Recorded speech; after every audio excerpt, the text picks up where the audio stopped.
We had already have a discussion on this Bisati by Jaishankar Prasad. Jaishankar Prasad, as I had told you before also, he is a poet of Chayabad, and all qualities of Chayabad gets reflected in his stories, in his poetry. At the same time, again, should I repeat? What are the characteristics of Chayabad? Escape from the reality, past, description of the past, beautiful Sanskrit words, and description of love which is out of our bounds. Out of our bounds, I mean that the love you cannot touch, you can only feel.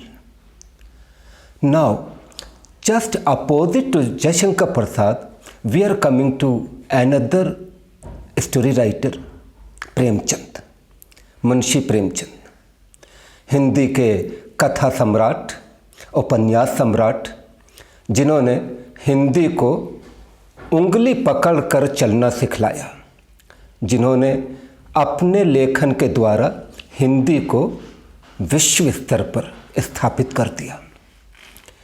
Munshi Premchand शुरू में आदर्शवादी कहानियाँ लिखते थे। आदर्शवादी doesn't mean that he is writing like Jaishankar Prasad. What he was doing, he was simply depicting the reality of Indian villages, and then in the end he was putting his own solution, a solution in idealism, कि ऐसा हो जाएगा एक आशा के साथ। इस तरह के लेखन को हम कहते हैं आदर्शोन्मुख यथार्थवाद, ऐसा यथार्थ जो आदर्श की ओर हो, लेकिन अंत में धीरे धीरे अपने विकास में, अपने साहित्य के डेवलपमेंट में उनकी आखिरी कहानियाँ और उपन्यास केवल यथार्थवाद, आदर्श अब नहीं है। कोई भी इम्पोज्ड आइडियलिस्टिक सॉल्यूशन नहीं है, जो है वो रियलिटी। और रियलिटी कहाँ की? हमारे विलेजेस की, हमारे देश की। और यही कारण है कि प्रेमचंद को देश का ही नहीं, विश्व के 20वीं सदी के सबसे बड़े 10 राइटर्स में एक का नाम प्रेमचंद लिया जाता है। प्रेमचंद का जो ये साहित्य है, जो उनका आखिर का साहित्य है, वो कालजयी है। भारत के महानतम फिल्म निर्देशक सत्यजीत रे ने इसीलिए अपनी आखिरी पिक्चरें प्रेमचंद के ऊपर ही ली हैं। शतरंज के खिलाड़ी हो, सदगति हो, ये सब प्रेमचंद का ही साहित्य है।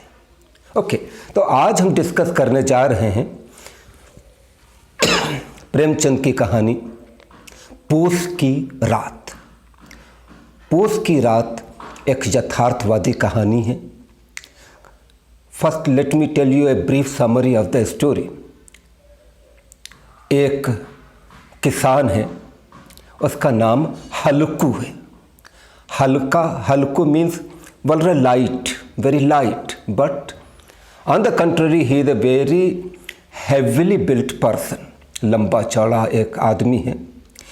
हल्कू की पत्नी का नाम है मुन्नी। अब समस्या ये है कि हल्कू के पास कोई कंबल नहीं है, ब्लैंकेट नहीं है। क्यों नहीं है? हल्कू एक किसान है, लेकिन किसान होने पर भी उसके पास कुछ भी नहीं आता।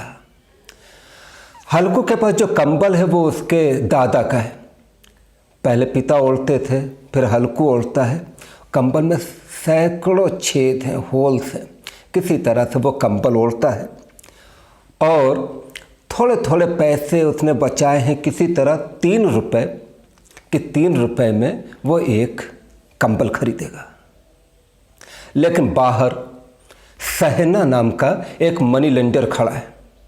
वो अपने पैसे लेने आया है। मनी लेंडर, महाजन, ब्लेड, वो अपने पैसे लेने आया है। वो पैसे किस लिए?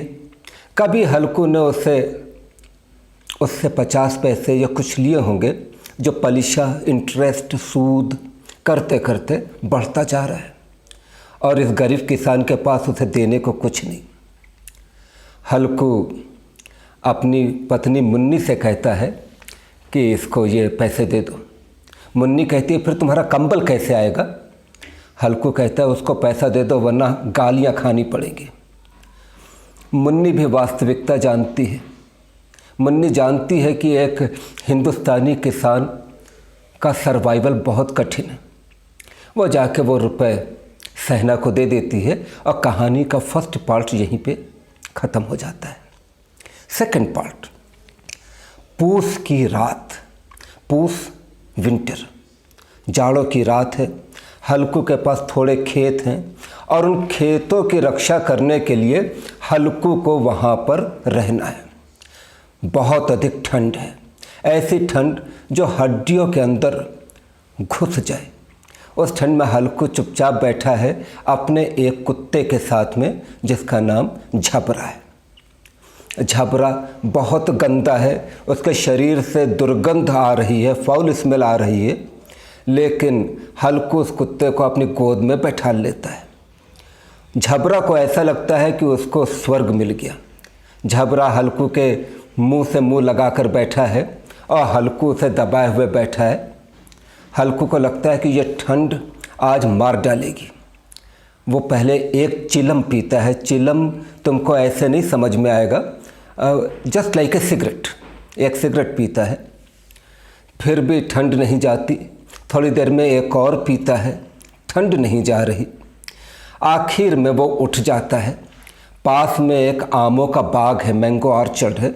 वहाँ जाके बहुत सारे पत्ते बटोरता है। पत्ते बटोर के आग लगाता है।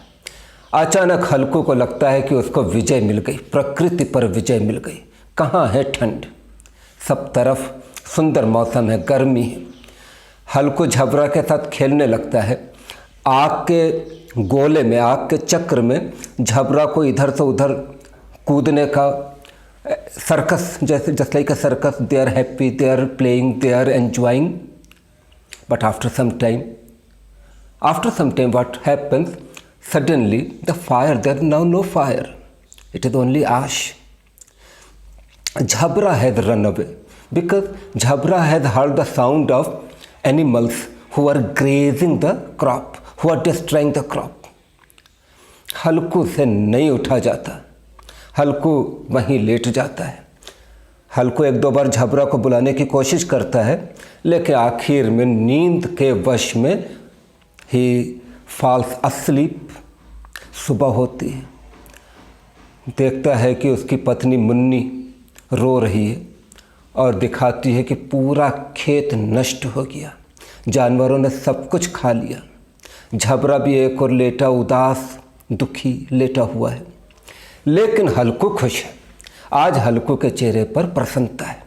हल्कू कहता है कि नहीं, मैं मजदूर बनूंगा। मजदूर बन के कम से कम रात में यहाँ सोना तो नहीं पड़ेगा। ये हम किसानी किस लिए करें जिसमें हम पूरी रात कष्ट उठाएं और फिर भी हमें एक पैसा न मिले। मुझे ये किसानी नहीं करनी है, मैं मजदूर बनूंगा। कहानी की समाप्ति यहीं होती है। What the message here in this story? See, this story is telling about a journey. One fellow is becoming a laborer who was once upon a time a farmer. नहीं बनना है ये किसान। प्रेमचंद कहते हैं कि ऐसी मान मर्यादा से हमें क्या मिलेगा जिसमें हमारे पास कुछ भी ना हो। I think we had a discussion before also. I asked you one question, if you remember, that why in Wayanad farmers commit suicide and why not a Adivasi? Why not a tribal? Why these farmers, these so-called lower middle class farmers commit suicide, you know? Only for their name, only for their security. उनको मरना पड़ता है। तुम इस तरह से सोचो कि इस कोरोना के टाइम में हमारे कॉलेज में और जगह पर कितने ये गेस्ट लेक्चरर्स थे। अब वे क्या करेंगे? उनको खाली तुम्हारी गुड मॉर्निंग गुड इवनिंग नहीं चाहिए, उनको पैसा चाहिए, पैसा फॉर देयर ओन सर्वाइवल। वो चाहे सड़क पे काम करें या कुछ भी करें, सबसे पहले बेसिक रिक्वायरमेंट्स पूरे होने चाहिए देश के सभी लोगों के। अगर हम ये बेसिक रिक्वायरमेंट्स से if our government is not able to fulfil this basic requirement, that means you are not fit to live in a civilised country. Premchand की 100 साल पहले लिखी कहानी का संदेश यही है। और ऐसे देखो तो 100 साल में यह कहानी लिखी गई है 1920 में। इस 100 साल में ऐसा लगता है कि हमने कुछ भी अभी किया नहीं है, केवल गोल गोल घूमते रहे हैं, round and round, round and round. यही प्रेमचंद की कहानी का संदेश है। फिर से एक बार जो कुछ मैंने बोला है ध्यान से सुनना, कहानी पढ़ना, और उसके बाद हम फिर नोट्स पे डिस्कशन करेंगे। Thank you.